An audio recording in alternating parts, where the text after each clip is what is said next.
नमस्कार, स्वागत है आपका सत्यहिंदी.com पर। मैं हूं नीलू व्यास और एक बार आपके साथ फिर से जुड़ रही हूं आपके पसंदीदा कार्यक्रम आज का एजेंडा को लेकर। और इसके पहले कि इस प्रोग्राम की शुरुआत करूं, आपसे एक छोटी सी गुजारिश है कि आज के समय में स्वतंत्र पत्रकारिता करना बहुत मुश्किल है। इसलिए इस वीडियो के डिस्क्रिप्शन बॉक्स में जाएं, उसमें एक लिंक है, उस लिंक को क्लिक करें, सत्य हिंदी को भुगतान करें और उसकी सदस्यता लें। इससे हमें आपका समर्थन मिलेगा और आपको निष्पक्ष खबरें भी मिलेगी। और जी हाँ, सत्य हिंदी का ऐप भी आ चुका है। अगर आपने उसे गूगल प्ले स्टोर से डाउनलोड नहीं किया है तो जरूर कर लीजिएगा। अब बात करते हैं आज के एजेंडा के विषय की। आपने देखा है कि इतने दिनों से कोरोना से जो हाहाकार मचा है, और ये हाहाकार क्यों मचा है? क्योंकि हमारा देश इसके लिए तैयार नहीं था, सरकारें तैयार नहीं थी, चाहे वो केंद्र सरकार हो चाहे राज्य सरकार हो। कहीं पर वैक्सीन की कमी है, कहीं पर बेड्स नहीं मिल रहे हैं, कहीं पर वेंटिलेटर्स नहीं मिल रहे हैं और कहीं पर दवाइयाँ नहीं मिल रही हैं। आपको इतने दिनों से मैं बता रही हूँ कि ना वैक्सीन है, ना आईसीयू बेड्स हैं, ना ऑक्सीजन है और ना ही वेंटिलेटर्स लोगों के लिए उपलब्ध हैं। लेकिन आज हम बात करेंगे आपसे दवाई के बारे में, एक बेसिक दवाई जो कोरोना में दी जाती है लोगों को, और खासकर वो मरीज जिनकी तबीयत ज़्यादा खराब हो जाती है और जो अस्पताल में भर्ती हो जाते हैं। ये वो दवाई है जिसको हम कहते हैं एक एंटीवायरल ड्रग है, जिसका नाम है रेमडेसिविर। जी हाँ, रेमडेसिविर को लेकर इतना हाहाकार मचा हुआ है क्योंकि उसकी एक भारी किल्लत अलग अलग राज्यों में देखने को मिल रही है और स्थिति यहाँ तक पहुँच चुकी है कि लोगों ने रेमडेसिविर की कालाबाजारी और जमाखोरी शुरू कर दिया है। और इतना ही नहीं, कालाबाजारी और जमाखोरी इसलिए की जा रही है ताकि उसको औने पौने दामों में बेचकर मुनाफा कमाया जा सके। तो आप सोच सकते हैं कि एक तरफ लोग अपनी सांसों के लिए जूझ रहे हैं, उनका कोई रिश्तेदार शायद अस्पतालों में आखिरी सांसें गिन रहा है क्योंकि उसको दवाइयाँ नहीं मिल रही हैं। अगर आप किसी भी केमिस्ट शॉप में जाकर देखें तो वहाँ लोगों की लाइनें लगी हुई हैं सिर्फ रेमडेसिविर की दवा खरीदने के लिए। लेकिन इस बीच में कैसी खबरें आ रही हैं, अब सुनते जाइए। यूपी पुलिस की जो स्पेशल टास्क फोर्स है उसने 3 लोगों को गिरफ्तार किया है क्योंकि ये लोग, पता चला कि इनके पास से 265 वायल्स इंजेक्शंस रेमडेसिविर के मिले थे। और इनका प्लान ये था कि एक इंजेक्शन को, ये जो गिरोह है जिसमें 2 मेडिकल रिप्रेजेंटेटिव्स भी शामिल हैं, इनका प्लान ये था कि ये 4000 पर इंजेक्शन के हिसाब से ये जो 265 इंजेक्शंस का जो पूरा एक बंच है उसको ये बेचने वाले थे किसी एक ट्रेडर के पास जो कि उत्तर प्रदेश के कानपुर के किदवई नगर में रहता था। यानी कि इस गिरोह का प्लान ये था कि 265 रेमडेसिविर के इंजेक्शंस बेचने के बाद ये 10 लाख का मुनाफा कमाते। तो आप सोच रहे हैं कि ये खबर सच है या नहीं? जी हाँ, ये बिल्कुल सच खबरें हैं क्योंकि 3 लोगों को यूपी की पुलिस ने गिरफ्तार किया है और ये कहा है कि इनके खिलाफ सख्त कानून लगाया जाएगा और वो है रसूका का, यानी कि राष्ट्रीय सुरक्षा कानून NSA इनके खिलाफ लगाया जाएगा। तो कड़ा कानून है जिसमें कि उन्हें बेल जल्दी नहीं मिल सकती, और सिर्फ इसलिए क्योंकि वो लोगों की जान से खिलवाड़ कर रहे थे। एक तरफ लोगों की जान जा रही है क्योंकि उनको दवाएं नहीं उपलब्ध हैं, और दूसरी तरफ यहाँ पर लोग मुनाफा कमा रहे हैं और इस आपदा में अवसर ढूंढ रहे हैं कि किस तरीके से वो और पैसा कमा ले। ये सिर्फ यूपी की खबर नहीं है, मध्य प्रदेश से भी खबरें आ रही हैं कि इस तरीके की कालाबाजारी बढ़ गई है, जमाखोरी बढ़ गई है।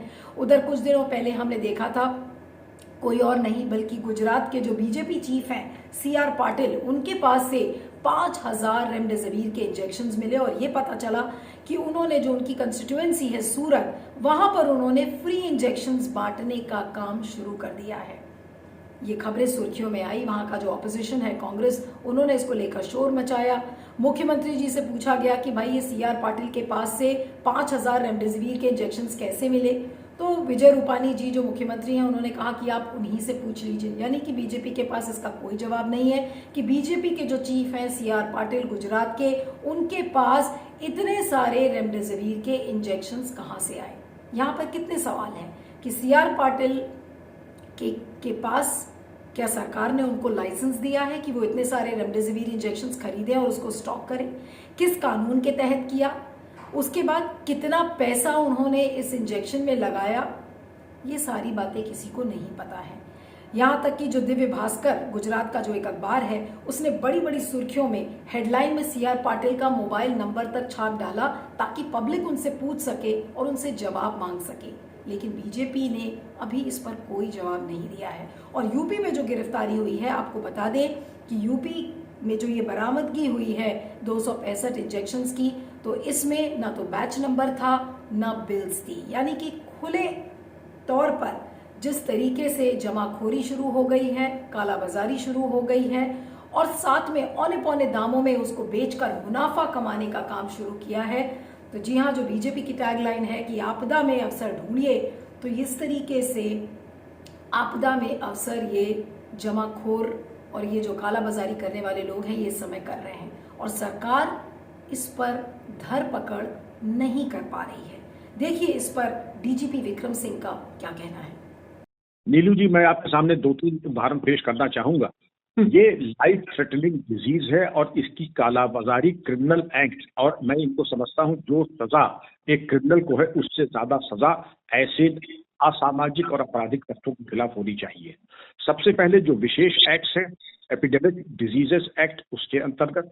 Number 2 disaster management act, number 3 इसमें अगर रासुका यानी national security act, sub clause public order, लोक व्यवस्था, क्योंकि लोक व्यवस्था इससे भंग होती है और जो जरूरतमंद है उनको दवा नहीं मिलती है, कालाबाजारी होती है।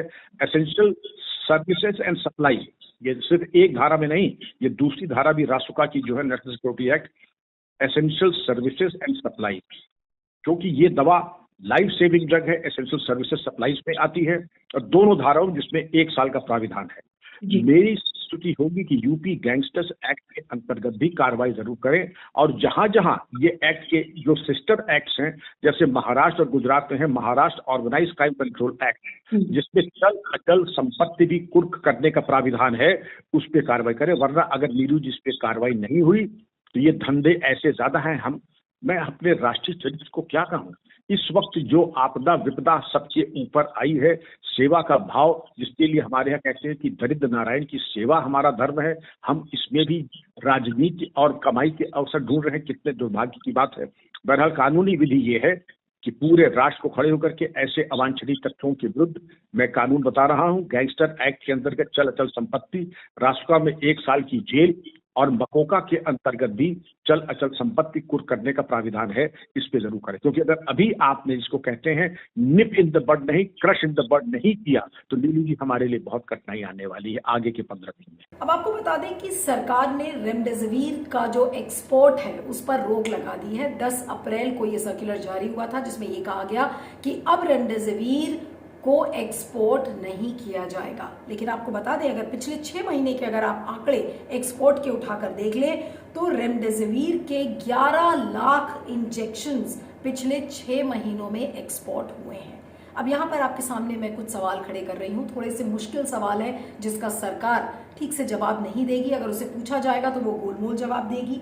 यहाँ पर सवाल ये है कि क्या सरकार को ये नहीं पता था कि कोविड की दूसरी वेव आ सकती है और इतनी तीव्रता से वापस लौटेगी? क्या सरकार इतनी अनप्रिपेयर्ड थी कि उसे ये नहीं पता था कि अगर इस तरीके का प्रकोप एक बार फिर से कोविड का हो जाएगा तो क्या दवाइयों की कमी नहीं हो सकती, इंजेक्शंस की कमी नहीं हो सकती, ऑक्सीजन की कमी नहीं हो सकती, वेंटिलेटर की कमी नहीं हो सकती? शायद सरकार ने इसका आकलन नहीं किया। और ये सब इसके बावजूद कि कोविड की एक स्पेशल टास्क फोर्स बनाई गई है, कोविड के मैनेजमेंट प्रोटोकॉल्स को तय किया गया है, कोविड में नीति आयोग जो डॉक्टर वीके पॉल की चेयरमैन में पूरा जो एक ग्रुप है वो चल रहा है, जिसमें स्पेशल साइंटिस्ट्स हैं जिनका हमें समय समय पर इनपुट मिलता रहता है। तो कहाँ गए वो सारे एक्सपर्ट ओपिनियंस, कहाँ गए वो सारे एक्सपर्ट इंडिकेशंस जो कि आपको बताते कि दुनिया में कभी भी ऐसा बड़ा पैंडेमिक जब आता है तो उसकी कई लहरें आती हैं, वेव 1, वेव 2, वेव 3, वेव 4। सरकार को इस वेव के बारे में क्यों नहीं पता था? आज लोग दवाइयों से जूझ रहे हैं और आज हम बात कर रहे हैं कि किस तरीके से सरकार की लापरवाही की वजह से इस तरीके की जमाखोरी शुरू हो गई है, कालाबाजारी शुरू हो गई है। डॉक्टर हर्षवर्धन ने ऑन कैमरा जरूर ये बात कही है आज की ऐसे जमाखोरों के खिलाफ कड़ी से कड़ी कार्रवाई की जाएगी, लेकिन सवाल ये उठता है कि सीआर पाटिल जो कि गुजरात बीजेपी के चीफ हैं, उनके खिलाफ क्या कार्रवाई होगी। अब आपको बता दें कि सरकार ने इसको लेकर कई नियम और कानून अभी हाल में बनाए हैं। अब आपको बता दें कि हाल में सरकार ने जितनी भी 7 मैन्युफैक्चरिंग कंपनीज है रेमडेसिविर की पूरे भारत में, जिनकी जो प्रोडक्शन कैपेसिटी है यानी कि जो उनकी उत्पादन क्षमता है वो 38.80 lakh vials injections per month है, यानी कि हर महीने लगभग 38 लाख इंजेक्शंस बन सकते हैं इन 7 कंपनियों के द्वारा। सरकार ने इस क्षमता को बढ़ाकर कहा है कि अब इसको 7 कंपनीज को बोला है कि अपनी उत्पादन क्षमता को बढ़ाएं ताकि इस क्षमता को बढ़ाकर हम 78 लाख इंजेक्शंस पर मंथ के हिसाब से कर सकें। रेमडेसिविर की जो कॉस्टिंग है उसको नीचे भी करने की बात कही गई है कि 3500 रुपए से कम की कॉस्ट में इसको बेचा जाए और जितनी भी उत्पादन कंपनीज हैं उनसे कहा गया है कि वो अपने वेबसाइट पर जो स्टॉकिस्ट है, डिस्ट्रीब्यूटर है, उसके डिटेल्स डालें और साथ में जो ड्रग इंस्पेक्टर्स हैं और जो ऑफिसर्स हैं उनसे भी कहा गया है कि आप कड़े से कड़ी कार्रवाई कीजिए अगर आपको जमाखोरी और कालाबाजारी की खबरें मिलती हैं। लेकिन सवाल ये उठता है कि क्या एनफोर्समेंट ठीक तरीके से हो पा रहा है। हमने ये देखा कि सरकार बिल्कुल भी इस चीज के लिए प्रिपेयर्ड नहीं थी कि इस तरीके की कमी, इस तरीके की किल्लत आ सकती है, क्योंकि सरकार ने सोचा कि कोरोना चला गया है। सरकार की ढिलाई, सरकार कैंपेन जरूर चलाती रही कि 2 गज की दूरी मेंटेन करिए, दवाई जरूरी है, कड़ाई जरूरी है, लेकिन जो मैनेजमेंट होना चाहिए था, जिस तरीके से तैयारियां होनी चाहिए थी, सरकार उसमें बिल्कुल विफल नजर आ रही है। ऑक्सीजन की कमी, वेंटिलेटर की कमी, आईसीयू बेड्स की कमी, और अब आप देख रहे हैं कि रेमडेसिविर जो एक बेसिक मेडिसिन है, कोरोना के जो मैनेजमेंट प्रोटोकॉल्स हैं उसके तहत जो ये मेडिसिन खासकर उन पेशेंट्स को दिया जाता है जो कि काफी सीरियस हैं, जो हॉस्पिटलाइज्ड हैं, उनके लिए आज रेमडेसिविर नहीं उपलब्ध है। लेकिन रेमडेसिविर को लेकर काफी लोगों के मन में शंकाएं भी हैं, क्योंकि बहुत सारे लोग पैनिक में, एंजाइटी में जाकर रेमडेसिविर खरीद लेते हैं। और लेकिन जो खरीदने का जो प्रोटोकॉल है वो ये कहा गया है कि जो हॉस्पिटल्स हैं और जो फार्मासिस्ट्स हैं उनके पास ही रेमडेसिविर उपलब्ध होगी, वो भी डॉक्टर के प्रिस्क्रिप्शन के बाद। लेकिन इसके बावजूद कई बार लोग अपने मन से ही रेमडेसिविर खाने लगते हैं। तो देखिए डॉक्टर्स का क्या कहना है, सुनिए। असली में इंडिया में क्या है, ये दवाई काफी रैम्पेंटली यूज हो रही है विदाउट एनी डेफिनेट बेसिस और समथिंग। पर हाँ, ये भी मैं WHO की बात भी मानने को तैयार नहीं हूँ कि उसका कोई यूज नहीं है। मेरे ख्याल से अगर इसको ठीक टाइम पे इसको इस्तेमाल किया जाए, जो कि नॉर्मली हम सोचते हैं कि अगर इसको जल्दी यूज किया जाए तो हम उसका बेहतर इफेक्ट देख रहे हैं दैन व्हाट इज रिकमेंडेड है कि जब ऑक्सीजन कम हो रहा है और जब पेशेंट हॉस्पिटलाइज है उसमें यूज करो। पर हमने ये देखा है कि इसका इफेक्ट अगर थोड़ा पहले हम लोग इसको इस्तेमाल करें तो मरीज को थोड़ा ज्यादा फायदा हो रहा है। ऑब्वियसली इसका डेफिनेट क्लिनिकल एविडेंस है, इसके लिए पूरी स्टडी करनी पड़ेगी। अब क्योंकि रेमडेसिविर इतना लोग लिख रहे हैं, लोग पैनिक भी बहुत कर रहे हैं, इस बीमारी में लोग पैनिक कर रहे हैं। तो only proven medication actually steroid, जो कि आप दोगे तो आपकी इन्फ्लेमेशन कम होगी, साइटोकाइन रिएक्शन को आप कम कर सकते हैं। बट रेमडेसिविर को ओवर हाइप करके रखा हुआ है लोगों ने काफी, एंड लोग इतना पैनिक कर जा रहे हैं कि उसकी मेरे ख्याल से तो होर्डिंग हो रही है और इसलिए ये दवाई मिल नहीं रही है। पर मैंने बीच में ये भी सुना है कि सिप्ला वालों ने, जो कि मेनली बनाती है हमारी रेमडेसिविर, बीच में क्योंकि केसेस इतने कम हो गए थे और डिमांड इतना कम हो गया था तो शायद उन्होंने प्रोडक्शन भी कम कर दिया था। अब वो भी इसको रैंप अप कर रहे हैं और सुना ये जा रहा है कि अगले कुछ दिनों में इसकी सप्लाई फिर से अच्छे से मिलने लगेगी। मुझे लगता है कि कोई भी काला बाजारी अगर कर रहा है, जो लोग, जो मैं ये कहूँगा कि जो धन पशु हैं, जो डीलर हैं बड़े बड़े, उन्होंने उसको डंप कर रखा है और उसको बेच रहे हैं, तो उनके ऊपर एक लीगल एक्शन होना चाहिए। और जो मुझे इन्फॉर्मेशन है उसके अकॉर्डिंग सरकार ने अब डायरेक्ट सेल पे ऑलरेडी लोग रोक लगा रखी है। और मेरे पास एक message, I don't know the reality, सच्चाई क्या है, कि अब अगर किसी हॉस्पिटल को रेमडेसिविर चाहिए तो रेमडेसिविर कंपनी में डायरेक्ट वो पेशेंट का डिटेल भेजेगा और उसको दवा आएगी। इसमें थोड़ा डिले हो सकता है, लेकिन मुझे लगता है कि हॉस्पिटल के पास इस पेयर में कुछ रेमडेसिविर हमेशा होनी चाहिए जो क्राइसिस में पेशेंट को लगाएगा, लेकिन स्ट्रिक्ट एक्शन जो भी कालाबाजारी कर रहा है उसके ऊपर होना चाहिए। इसके अलावा अदरवाइज केवल अमीरों को रेमडेसिविर मिल पाएगी और गरीब मरते रहेंगे। रेमडेसिविर का बहुत ही लिमिटेड रोल है, और ये जो भी ट्रीटिंग डॉक्टर है उसको ध्यान रखना पड़ेगा कि रेमडेसिविर उस समय इफेक्टिव होती है अगर कोविड पॉजिटिव है, उसका ऑक्सीजन सिचुएशन फॉल कर रहा है और उसके चेस्ट के सीटी में माइल्ड टू मॉडरेट अगर इन्फ्यूटेड आ चुके हैं तो केवल उसी फेज में रेमडेसिविर का थोड़ा रोल है, अदरवाइज क्योर नहीं है। तो इसका बहुत लिमिटेड रोल है। तो ये कहना कि रेमडेसिविर आने से पूरे देश का कोविड खत्म हो जाएगा ऐसा नहीं है, लेकिन हाँ शायद कुछ जानों को बचाया जा सकेगा। और जो कालाबाजारी के बाद आपने इम्पोर्ट की बात की, इम्पोर्ट बंद हुआ, जो मेरे को इंफॉर्मेशन आई है और मैंने वो वायल देखी है, जो रेमडेसिविर इंडिया में बन रही है इस वक्त, अब मुझे नहीं पता सरकार की तरफ से आ रही कहाँ से आ रही है, वो मेड इन बांग्लादेश है। मैं आपको फोटो भेज सकता हूँ, आप उसको देख के चला सकते हैं, वो मेड इन बांग्लादेश है। तो मेरा ये मानना है कि हिंदुस्तान में उसका प्रोडक्शन बढ़ना चाहिए। जरूरत अगर है, अगर डॉक्टर को लगता है कि रेमडेसिविर मिलनी चाहिए और पेशेंट को लगता है कि रेमडेसिविर मिलनी चाहिए, तो सरकार की ड्यूटी बनती है उसे उपलब्ध कराए और कालाबाजारी को रोके, और कालाबाजारी को रोकने के लिए जितना कठिन से कठिन कानून बन सकता है बनाए और उसको रोका जाए। लेकिन एक और उदाहरण आपको शर्मसार जो करेगा, और वाकई में ऐसे लोगों पर शर्म आती है कि किस तरीके से रेमडेसिविर का जो इंजेक्शन है वो OLX की जो खरीद फरोख्त की वेबसाइट है उस पर बिक रहा है। उस पर बहुत सारी एंट्रीज आई हैं। इंडिया टुडे ने ऐसे बहुत सारे लोगों से बातचीत करने की कोशिश की थी। उनमें से एक जो एंट्री करता था उससे बात की तो पता चला कि कुछ उसने 10 इंजेक्शंस या कुछ 15 इंजेक्शंस का एक बैच वो खरीदना चाह रहा है, और उसको कुछ इंजेक्शंस 1400 में, कुछ 1600 में, तो ऐसे में 6-6 हज़ार तक के इंजेक्शंस के बिकने की खबर आ रही है। तो ऐसे में आप इस तरीके की वेबसाइट्स पर अगर रेमडेसिविर मिल रही है और उसकी खरीद फरोख्त चल रही है तो आप इसे क्या कहेंगे? इसे आप जमाखोरी नहीं कहेंगे या ब्लैक मार्केटिंग नहीं कहेंगे? और हम ऐसे में कैसे मान लें कि इस तरीके से वेबसाइट्स पर ओपनली रेमडेसिविर को बेचा जा रहा है और सरकार को इसका पता ही नहीं है? सरकार ये कह रही है कि नहीं, हम तो सारे नियम और कानून फॉलो कर रहे हैं, ऐसे लोगों के खिलाफ कड़ी से कड़ी कार्रवाई की जाएगी, लेकिन कानून ये कहता है कि रेमडेसिविर सिर्फ हॉस्पिटल्स को या फार्मासिस्ट को दी जाएगी, वो भी डॉक्टर के प्रिस्क्रिप्शन पर। तो क्या सरकार को ये चीजें नहीं दिख रही हैं? और ये कितने शर्म की बात है कि लोग एक तरफ मर रहे हैं, लोगों को दवाइयां नहीं मिल रही हैं, और यहाँ पर खरीद फरोख्त की जो वेबसाइट है इस तरीके से वो रेमडेसिविर के इंजेक्शंस को बेच रही है। और ऑब्जेक्टिव क्या है? मुनाफा कमाना। जानों का क्या होगा जिनके परिवार से लोग गुजर रहे हैं, जिनके परिवार आज जूझ रहे हैं केमिस्ट शॉप्स के सामने लाइनें लगाकर खड़े और उन्हें दवा नहीं मिल रही है।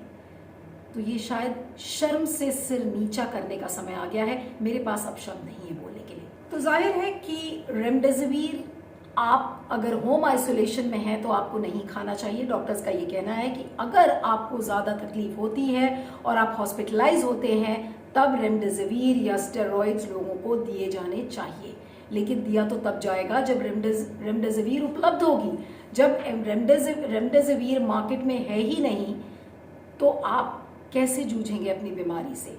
हालांकि सरकार ने कहा है कि उत्पादन क्षमता बढ़ाई जाए, लेकिन बढ़ी हुई क्षमता जब तक सामने आएगी, जब तक और इंजेक्शंस अवेलेबल होंगे, तब तक क्या कालाबाजारी पे रोक लगाया जा सकेगा? क्या जो जूझती हुई जानें हैं, आज जो अस्पताल में भर्ती लोग हैं, क्या सरकार उनको संतोषजनक जवाब दे पाएगी? साफ बिल्कुल झलक रहा है कि सरकार तैयार नहीं थी। सरकार इस तरीके की शॉर्टेज हो जाएगी उसके बारे में भी शायद उसको बिल्कुल भी भनक नहीं थी। लेकिन ऐसा क्यों? क्या ये लापरवाही नहीं है? आप भले कैमरे के सामने बोले कि नहीं, हम सख्त से सख्त लोगों के खिलाफ कार्रवाई करेंगे जो कालाबाजारी कर रहे हैं, हम पूरी तरीके से तैयार हैं, हमारे पास कोई कमी नहीं है, लेकिन ज़मीन पर जो हालात हैं वो आज बिल्कुल बेकाबू हालात हैं। और कोरोना की वजह से इस समय देश में हाहाकार मचा हुआ है। लेकिन क्या प्रशासन, क्या सरकार, क्या पुलिस नियम और कानून का ठीक से इम्प्लीमेंटेशन करेगी? अगर नहीं करेगी तो इसी तरीके से जमाखोरी और कालाबाजारी बढ़ती रहेगी और लोग दम तोड़ते रहेंगे। इस पर आपका क्या फीडबैक है जरूर बताइएगा। आप मुझे ट्विटर पर फॉलो कर सकते हैं, मेरा ट्विटर हैंडल है @नीलू317। और चलते चलते आपको याद दिलाना चाहती हूँ कि गूगल प्ले स्टोर से अगर आपने सत्य हिंदी के ऐप को डाउनलोड नहीं किया है तो जरूर कर लीजिएगा। देखते रहिएगा आज का एजेंडा और बने रहिएगा सत्य हिंदी पर। Thank you so much. सत्य हिंदी का ऐप डाउनलोड करें गूगल प्ले स्टोर पर।